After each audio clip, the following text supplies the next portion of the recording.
حضرت امام جعفر صادق رضی اللہ عنہ کو ستانا۔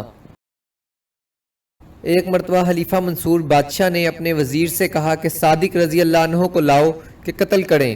وزیر نے کہا کہ انہوں نے گوشہ عبادت اختیار کر رکھی ہے، ملک سے ہاتھ کوتا کر لیا ہے، اب ان کے قتل سے کیا فائدہ؟ خلیفہ نے کہا نہیں، ان کو ضرور لاؤ۔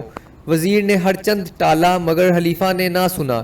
آخر کار وزیر آپ کے بلانے کو گیا۔ اس کے جانے کے بعد خلیفہ نے غلاموں سے کہہ دیا کہ جس وقت امام صادق آویں اور میں ٹوپی سر سے اتاروں تم ان کو قتل کر ڈالنا۔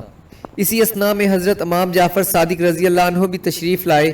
ان کو دیکھتے ہی منصور تعظیم کو اٹھ کھڑا ہوا اور مسند پر ان کو بٹھایا اور آپ با ادب تمام آگے بیٹھا اور عرض کیا کہ کیا حاجت ہے؟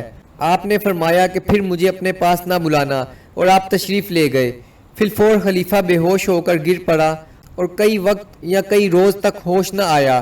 جب افاقہ ہوا تو وزیر نے دریافت کیا کہ کیا معاملہ ہوا ہے۔ خلیفہ نے جواب دیا کہ جس وقت حضرت امام اندر آئے ایک اژدہا ان کے ساتھ منہ پھلائے ہوئے تھا، اور یہ معلوم ہوتا تھا کہ اگر میں نے ان کو کچھ بھی تکلیف دی تو وہ مجھ کو کھا جائے گا۔ اس خوف سے میں نے عذر کیا اور بے ہوش ہو کر گر پڑا۔